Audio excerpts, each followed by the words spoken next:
그럼 지금부터 앞에 나와주신 감독님, 배우님과 대화를 함께 나눠보면 좋겠습니다. 그러면 작품 소개와 자기소개 부탁드립니다. 안녕하세요. 저는 집으로 가는 길 연출한 차은빈이라고 합니다. 반갑습니다. 안녕하세요. 저는 푸른 거리를 만든 노경무라고 합니다. 안녕하세요. 저는 벌레 수연 역을 맡았던 김성준입니다. 감사합니다. 안녕하세요. 벌레 연출을 맡았던 김혜리입니다. 안녕하세요. 용덕마을 연출 맡은 김아영입니다. 안녕하세요. 조자를 연출한 제이박입니다. 네, 반갑습니다. 그럼 지금부터 조금 편하게 감독님들, 배우님하고 같이 좀 얘기를 나눌 수 있으면 좋겠는데 혹시 질문하시고 싶은 관객분들이 있을까요? 자유롭게 질문해 주시면 되겠습니다. 네. 원래 처음에는 질문이 안 나오더라고요. 그래가지고 집으로 가는 길에 처음 감독님께 먼저 이 작품을 만들게 된 어떤 동기가 있을 것 같은데요. 지금 누구도 피해갈 수 없고 특히 서울에 사는 사람들이라면 이 문제는 굉장히 큰 문제인데 다들 이렇게 너무 밀집되어 있으면서 치면서도 서울에서 이렇게 모여서 살아가는데 혹시 감독님이 생각하시는 어떤 이런 문제에 대한 어떤 대안 같은 것들 조금 생각이 있으실까요? 먼저 제가 이 시나리오에서 집이라는 소재를 가져온 이유는 사람이 살아가는데 의식주가 필요하잖아요. 근데 그 중에서 가장 집이라는 주거 문제가 좀 사회적으로 자본주의화가 많이 되어 있었다는 생각이 많이 들었어요. 의화 시기에 비해서. 그래서 저는 이 문제에 대해서 되게 많이 생각을 했었고, 그리고 제가 실제로 어렸을 때 이사를 되게 많이 다녔었어요. 그래서 그거에 대한 피로도 되게 많이 쌓여 있었고, 그런 경험들을 통해서 시나리오에서 이제 집이라는 소재를 가져와서 이 집에 대한 소재를 가장 극대화할 수 있는 방법이 뭘까라는 생각을 하면서 이제 기초생활 수급자에 대한 이야기들이 나왔었거든요. 일단 시나리오에서 나왔었던 그 집이라는 소재를 가져왔었던 이유는 그거고요. 이게 그 프로 중에 이게 설정이 되게 뭔가 정갈한 설정이라는 생각이 들었거든요. 이게 그 딸의 입장에서 보면 딸이 이해가 되고 또 그 엄마의 입장에서 보면 딸이 참 저도 이제 어떻게 보면 그 딸의 나이도라고 할 수 있는 대로 너무하다는 그런 생각도 들고 딸은 아파트에 입주하기 위해 엄마가 필요하다 이런 설정이잖아요. 결국에는 그 엄마 여화가 그 딸과 함께 살기로 마음을 먹는데 과연 그 여한테는 어떤 것을 또 잃고 또 어떤 것을 얻었을까라는 생각을 좀 해봤는데 감독님께서 어떻게 영화에서 보셨다시피 약간 기초생활 수급자라는 사람들에 대한 인식이 조금 못 살고 돈도 없고 좀 불행할 것이라는 편견이 좀 있는데 영화 속에 나오는 예화의 초반 모습은 너무 행복하잖아요. 돈이 그렇게 많지는 않지만 할머니들과 같이 이제 기초생활 수급자 할머니들과 잘 사는 모습들을 모두 다 포기하고 결국에는 딸에게 돌아갈 수밖에 없다. 그러니까 나의 소중하지만 사소한 일상을 버리고 결국에는 딸의 행복을 위해서 집에 들어가는 거라고 생각을 했어요. 저도 제 감독님 말씀 들으니까 새로운 어떤 면도 좀 생각이 들고 영화를 다시 제가 여러 번 봤어요. 여러 번 봤는데 이번에 지금 볼 때는 예하의 선택이 지금 말씀하신 것처럼 어떻게 보면 어쩔 수 없이 딸과의 동거일 수도 있지만 궁극적으로는 세대 간의 어떤 교류가 이루어지기 때문에 이들에게 또 또 다른 어떤 의혹이 또 여기서 발생하지 않을까 이런 생각도 좀 들어서 저는 그런 어떤 생각도 좀 있습니다. 그러면 질문 있으실까요? 네. 자, 이렇게.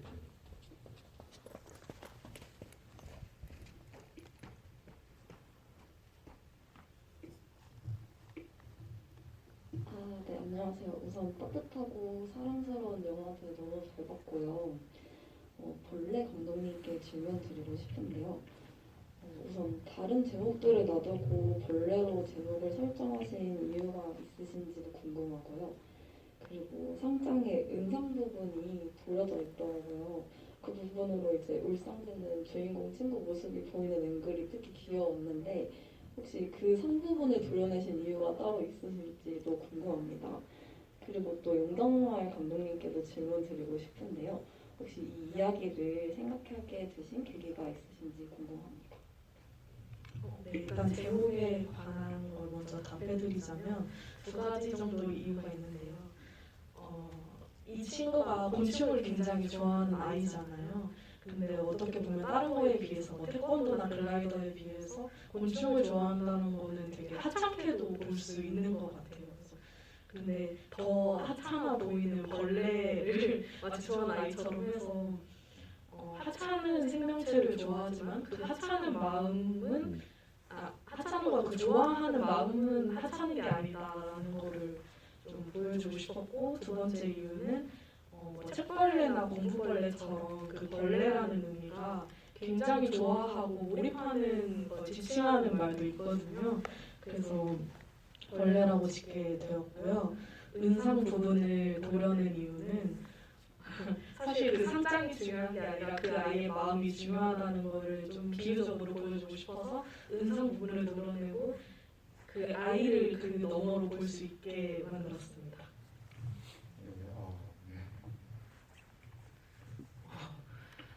용덕마을을 이제 쓰게 된 이유는 제가 이준익 감독님 영화를 좋아하는데 이준익 감독님께서도 뭐 변산이나 라디오스타 같은 게 한 마을에서 일어나는 이야기를 다루고 있더라고요. 그래서 이제 저도 한 마을에서 일어나는 이야기를 다루면 어떨까, 또 그 마을 주민들이 되게 그 마을만의 특색이 있으면 어떨까 해서 그 마을에서 일어나는 이야기 중에 제가 그나마 잘 알고 있는 촬영 이야기를 넣어서 용덕마을을 쓰게 되었습니다. 네.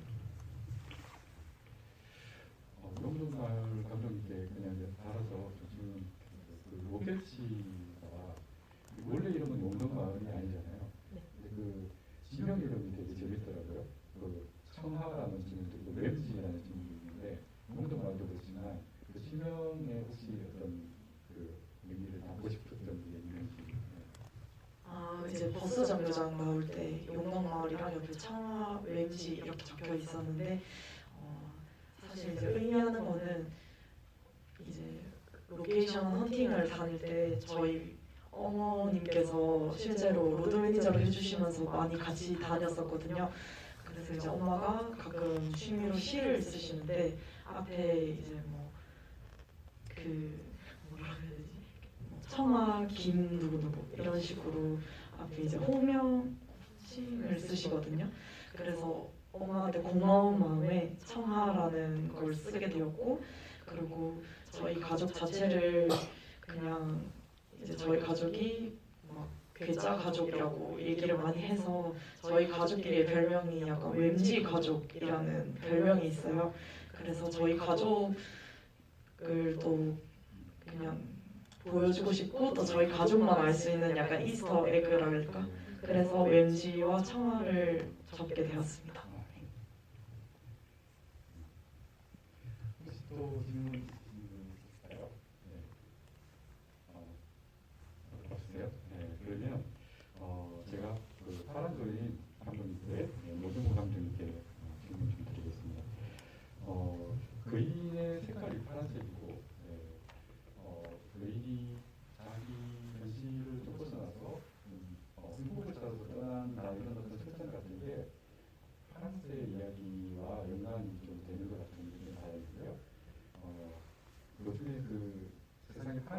배움이라는 또 좋은 있잖아요. 그러니까 현실에 만족을 하지 못하고 이상한 만을 꿈꾸는 그런 현실의 그런 세태도 있는데 감독님께서 혹시 이 작품을 만들게 된 계기나 뭐 이런 것들이 있으시면 좀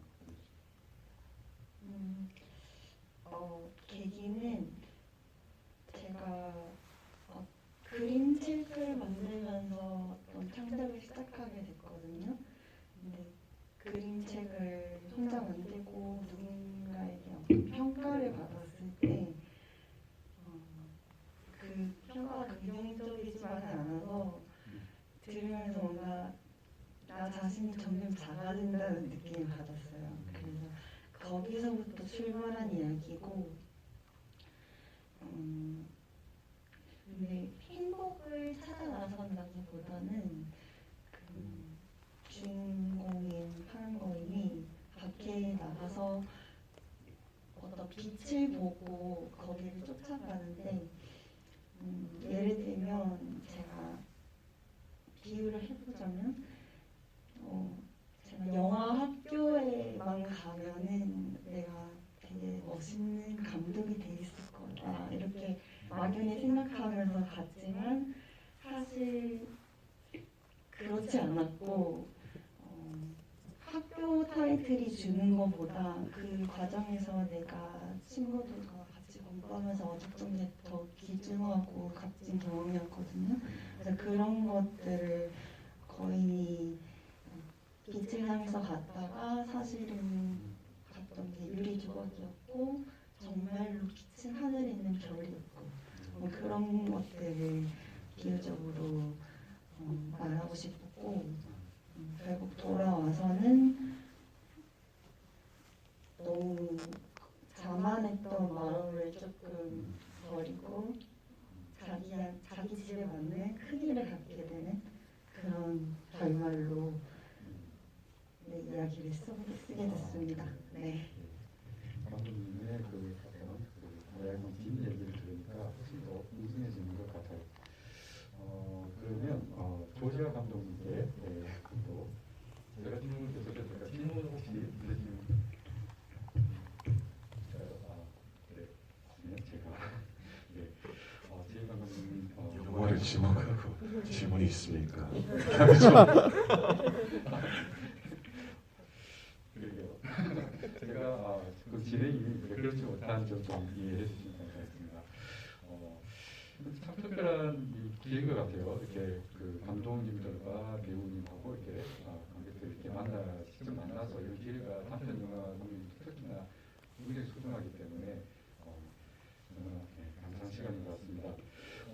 조지아는 집단 폭행부 자살이라는 상당히 무거운 주제를 다루고 있어서 저도 이제 저도 딸이 있는데 이런 주제의 작품을 보는 데 상당히 조금 힘든 부분들이 있는데 근데 조지아는 굉장히 몰입해서 이렇게 그렇게 무겁지 않게 이렇게 또 보는데 많은 배려가 되어 있는 것 같거든요. 가수님께서 이런 소재를 골라서 영화를 만드시게 된 어떤 계기 같은 것도 좀 듣고 싶습니다. 네, 사실 트리거 워닝 넣어야 되잖아요 이런 영화요. 그래서 볼 때 최대한 저 사실 항공주도 유명한데 항공주 전 못 보거든요. 보다가 꺼버려야 됐어요. 그래서 저는 이미 상상만으로도 충분히 공포 안 좋은 감정을 느끼니까 그런 걸 다 빼고 충격적인 거 다 빼고 그냥 그 가해자랑 피해자보다는 그 2차 희생에 대해서 그 부모한테 집중을 하고 싶었어요. 왜냐면 그 가해자랑 피해자에 대한 영화들은 충분히 많이 있으니까 근데 우리가 2차 피해에 대해서 많이 그런 거에 대한 영화는 좀 없어서 그리고 또 만들게 된 계기는 제가 한국에 잠깐 놀러 왔을 때 제3의 밀양 사건이 일어났습니다 이렇게 뉴스에서 나오더라고요. 근데 첫 번째 밀양 사건은 다들 너무 잘 알고 분노했는데 제가 창피하더라고요. 두 번이나 먼저 또 일어났다는 게 그래서 중요한 소재라고 생각해서 다른 앵글에서 한번 접해봤어요.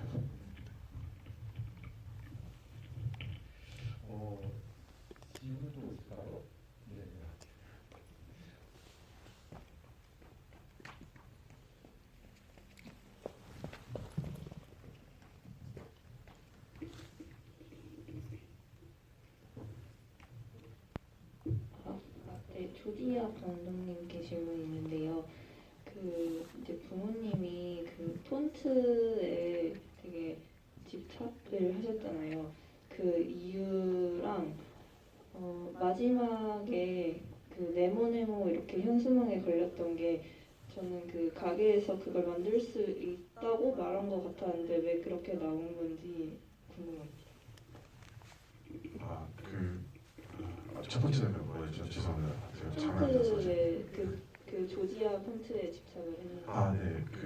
처음에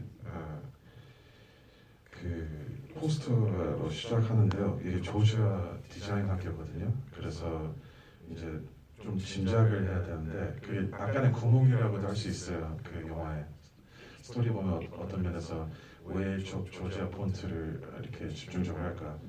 사실 스토리상 대본상에서는 이유를 넣었다 그냥 빼버렸어요. 왜냐면 나중에 중요하지 않다고 생각해서.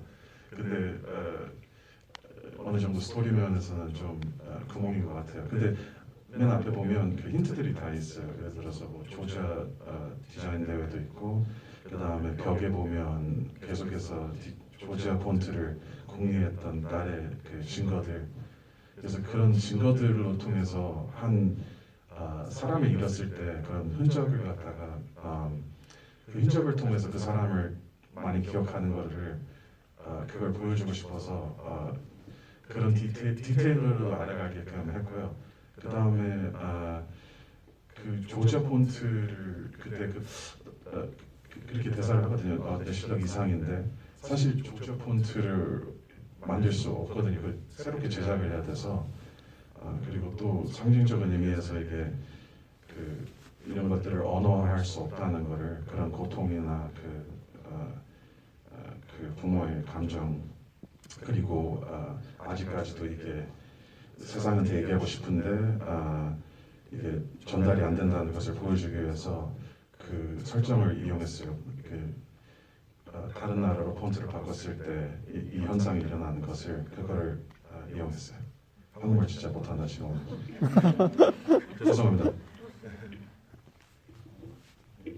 또 질문 있을까요?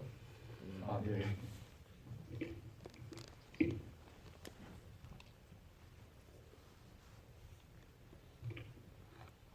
그리고 벌레에서 주인공 맡아주신 배우님께도 질문 드리고 싶은데요. 영화에서 배우님의 역할이 정말 반짝반짝 빛나는 것 같다고 느꼈는데 시나리오 보시면서 어떤 생각이 드셨는지랑 촬영할 때는 어떠셨는지, 또 배우 활동 계속 이어가실 건지 궁금합니다.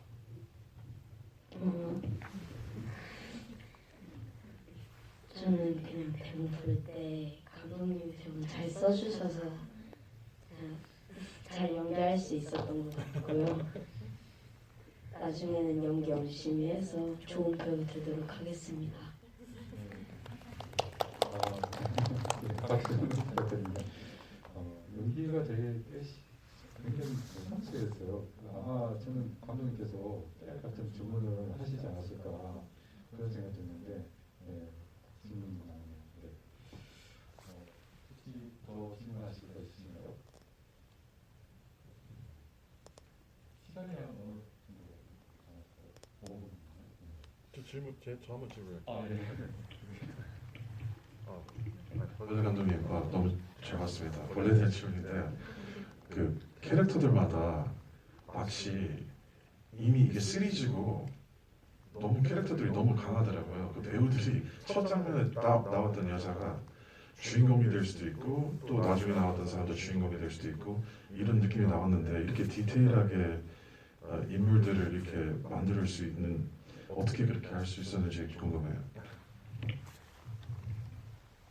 되게 영화 잘 봐주셨는데요. 제가 이 영화에서 가장 공들였던 부분은 주인공을 제외한 나머지 캐릭터가 굉장히 특이한 점을 가지고 있는 거였어요. 뭐 태권도복을 입은 친구라던가 아니면 글라이더를 날리는 친구라던가.